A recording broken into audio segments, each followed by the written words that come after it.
Next up is the conflict corner.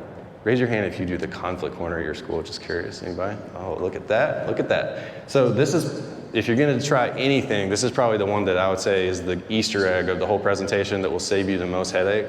This is when me and Marcus started, we were like, there's just so much tattletaling, so much wasting time. And we wanted to teach kids the value of how to resolve their own conflicts and also put that responsibility back on them.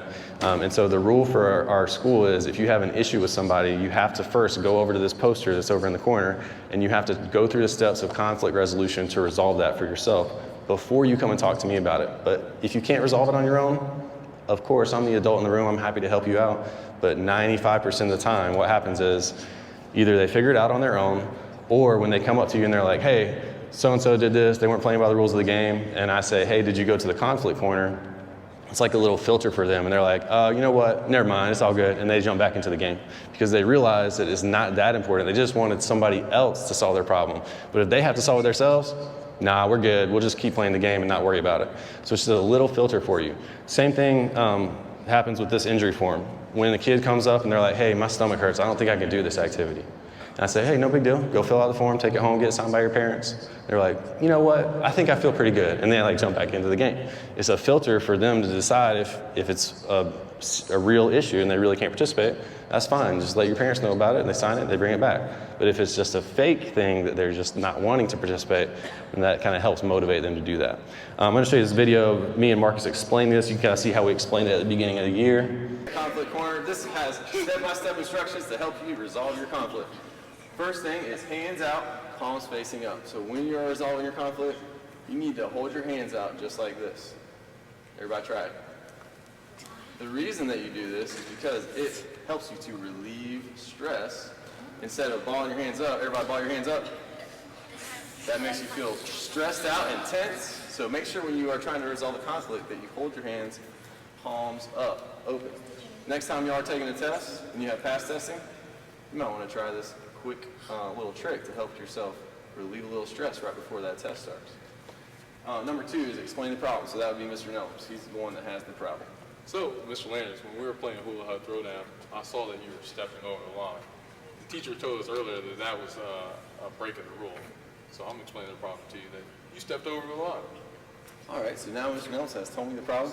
Number 3 is listen to each other. So we need to make sure we listen to each other, and I'm going to tell him why I broke the rule or my response to his problem. Mr. Nelms, when we were playing that game, I was having so much fun. I didn't even know that I stepped over the line. Honestly, I wasn't even looking down on the ground when we were playing. So that was my side of the story. Number 4 is brainstorm a solution together. Brainstorming means that you're trying to talk together and figure out a way to solve the problem. Does anybody think they know a way that would, something that would solve our problem for us? What do you think? Still have fun, but you need to look at the ground. I need to look down at the ground when we're playing the game. If I look down and I don't cross the line, then that would solve the problem because I wouldn't be breaking the rule anymore. Is that a solution? Yeah. Yes. After that, we need to shake hands. Then we need to give a compliment. Oh, Mr. Nelms, I love those shoes you have on. Mr. Landers, I love that blue shirt you have on. Well, thanks, Mr. Nelms. And then we can get back into the game. So that's kind of how we explain it. We just do a little role play for the kids. Now that Marcus isn't with me anymore, I just pick a kid out and I say, hey, he wants to give an example, and we kind of go through the steps of conflict resolution. If you go to if you're just curious about that whole hands up thing, if you go to the blog where you can download this, it has a link to a TED Talk that gave me the whole idea for putting your hands out like this. And they studied body language in people and found that if your hands are clenched, all your hormones and all the chemicals, the sciencey stuff in your body that like increases your stress goes up. But if you just open your hands up and take a deep breath, it reduces your stress. So it's really hard for kids to yell at each other when they're standing in front of each other like this, with their hands out, palms up. So it kind of sets them up for that conversation. It's going to go a lot better. So that's kind of the reason that we have that hands out, palms up start. If you're also teach older kids, or if you just like this better, the physicaleducator.com, Joey Fife, he's a teacher out of Canada.